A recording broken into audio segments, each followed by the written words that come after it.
Today I'm excited to share some minimalist daily habits that have helped me keep my home under control with ease. Are you feeling overwhelmed by the amount of stuff in your home? Or perhaps daunted by the long list of chores awaiting you this weekend? After the positive response to my recent video where I shared 4 things I stopped doing as a minimalist, I decided to follow up with more simple routines that effectively keep clutter away from the home. The 12 habits I'm about to share are small and easy to integrate into your daily routine. You might already be practicing some of them, and if not, they should be pretty easy to adopt. I hope these will help you feel less overwhelmed. Let's explore 12 minimalist habits to simplify your life. First, apply the 1 in 1 now rule. Adopting a strict 1 in 1 now habit helps maintain a clutter-free home. For every new item you bring in, get rid of something old.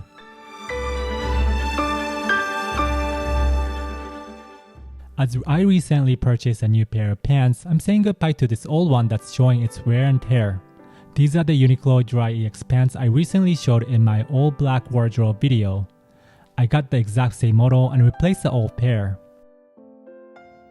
In the past, when I had so much excess, I would let go of more than a few items when I brought in something new. Sticking to this habit helped me to declutter and not go back to the old, cluttered home. Second, invest in versatile tools. Find flexible pieces that serve multiple functions, reducing the need for single-purpose items. For instance, I love this cooking utensil. It's a true multitasker. I use it to cook, mix, and scoop like a spatula, and also to serve thanks to its flexible silicone edge.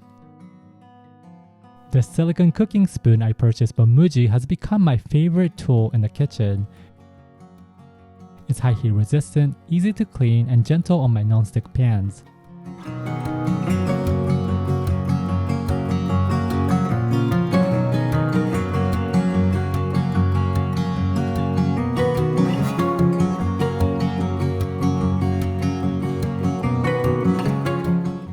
This approach has helped me minimize kitchen clutter. I used to have various tools scattered across drawers, bins, and kitchen counters. Now, by selecting only the necessary tools I use regularly, I've consolidated them into one drawer. I don't need to search in different places anymore.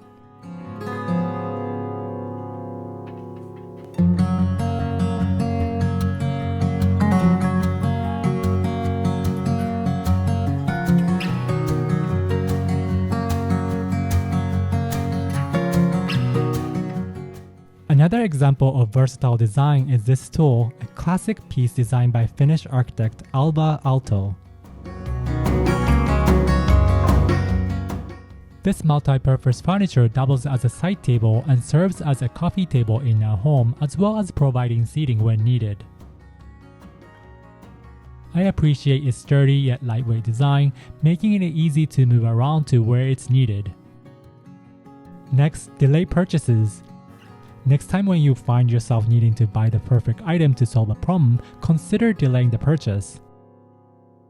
Instead of immediately resorting to online retailers and stores, tap into your creativity and repurpose items you already own.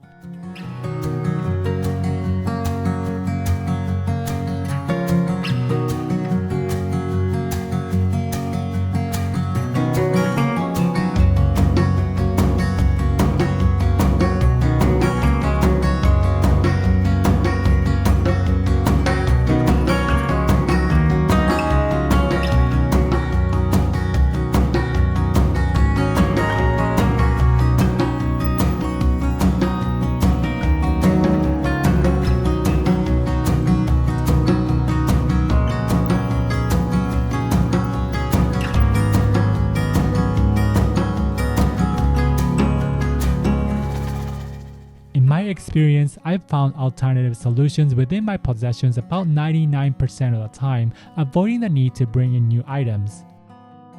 Not only does this save money, but it also minimizes unnecessary consumption and contributes to environmental sustainability.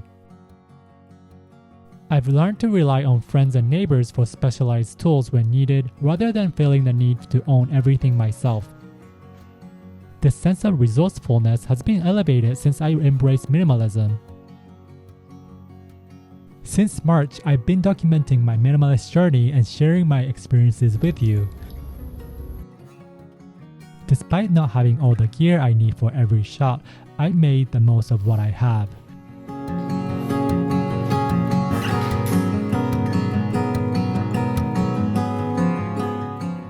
This tripod isn't actually mine, I'm borrowing it, and I'm making great use of it. It's common to fall into a scarcity mindset, but for me, after decluttering 80% of my belongings, I realized I had more than enough. Items were often hidden or overlooked, leading me to underestimate what I actually had. Adopting minimalism helped me release this scarcity mentality.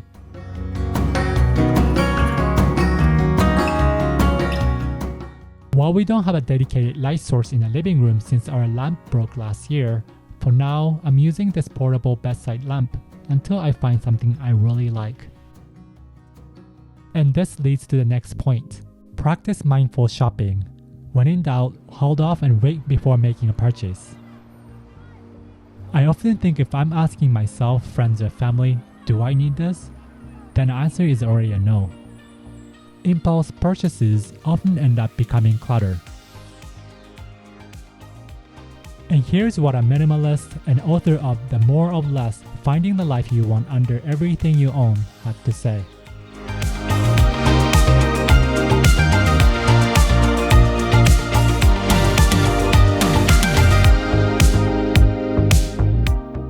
What are your thoughts on this perspective? Does this resonate with you? Share your thoughts in the comments below. Next, use up before buying. Avoid stockpiling goods by using up existing supplies before purchasing replacements. I often wait until I depleted my current stock before buying more.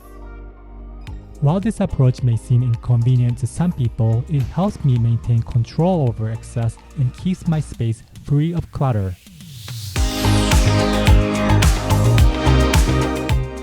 I've limited the area where I store extras, prioritizing only what's necessary.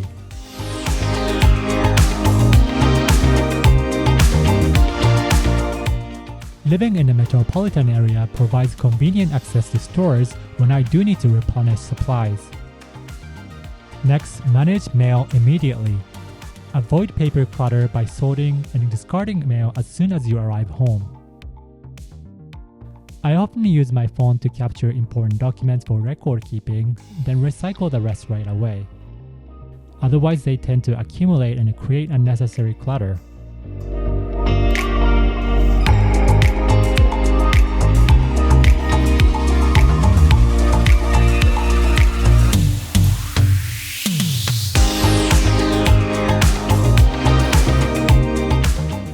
Establishing a habit of dealing with mail right away saves time and prevents overwhelm later on.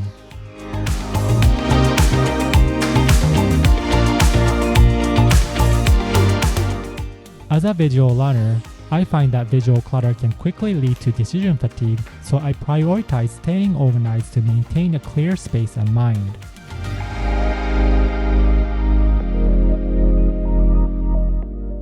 Do you receive a ton of junk mail?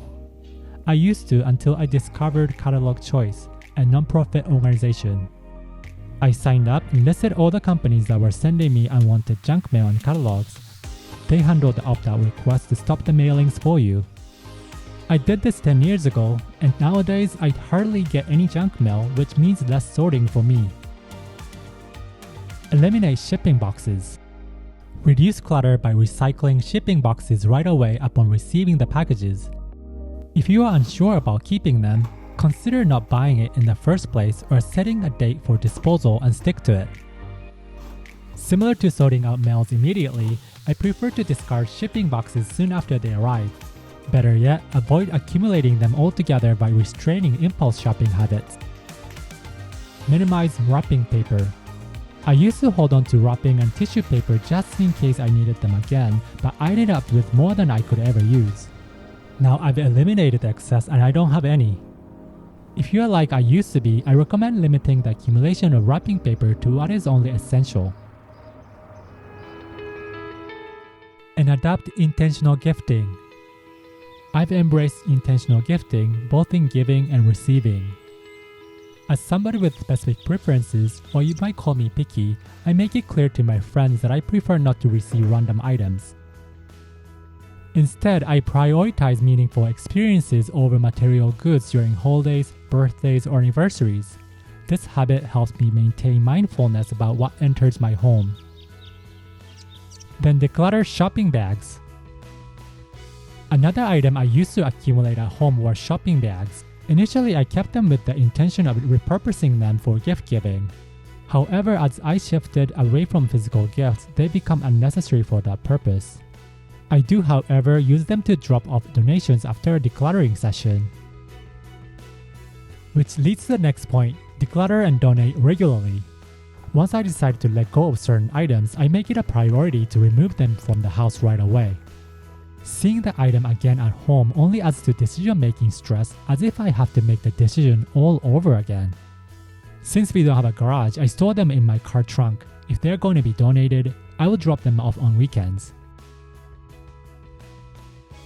Final point on this video today, embrace the daily reset. Take 90 seconds at the end of each day to reset your space, addressing small tasks to maintain order and minimize stress. I usually like to start with the sofa since it takes up a big chunk of the living space. Seeing it tidy gives me a sense of peace.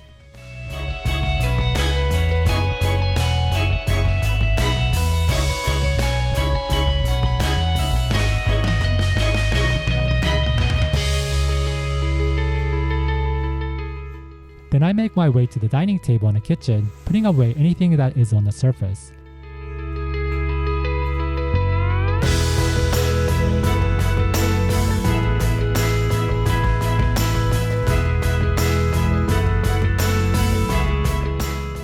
Sometimes I need to finish dishes, whether I wash them or put them in the dishwasher.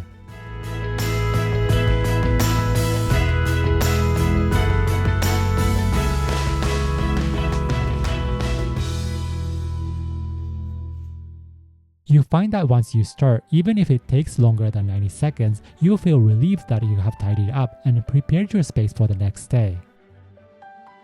Come up with your own version of a daily reset routine based on your unique needs and preferences, and share your customized version in the comments below. Incorporating these habits into your daily routine can lead to a more organized and intentional lifestyle. Remember, minimalism is not just about decluttering physical spaces, but also decluttering our minds and embracing a simpler, more fulfilling way of life. I hope these simple habits find their way into your daily routine. Once you've consistently practiced them for the next 21 days, they'll become like second nature to you. You won't even have to think about them or feel like they're extra tasks. And trust me, at the end of the day, you'll reap the benefits of these new habits, feeling less stressed about household chores and being able to enjoy doing the things that you love. If you have any additional tips, feel free to share them in the comments below. In my upcoming video, I'm thrilled to reveal all the updates I've made to my wardrobe. Surprisingly, my all-black wardrobe video has been the most popular one yet. I'll be sharing my experience consulting with a color analyst in Korea, along with the new colors and pieces of clothing I've added to my wardrobe. I can't wait to show you. Thank you for tuning in. Your support, whether it's through watching, liking, commenting, or subscribing, means the world to me. I appreciate each and every one of you.